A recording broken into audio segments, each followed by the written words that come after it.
दोस्तों आज के इस video blog में आपको दिखाएंगे धमारा घाट कोशी रेल ब्रिज, साथ ही आपको दिखाएंगे धमारा घाट रेलवे स्टेशन का स्किपिंग।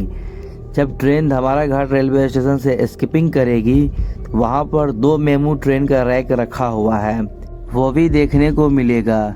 चलिए दोस्तों वीडियो को शुरू करते हैं।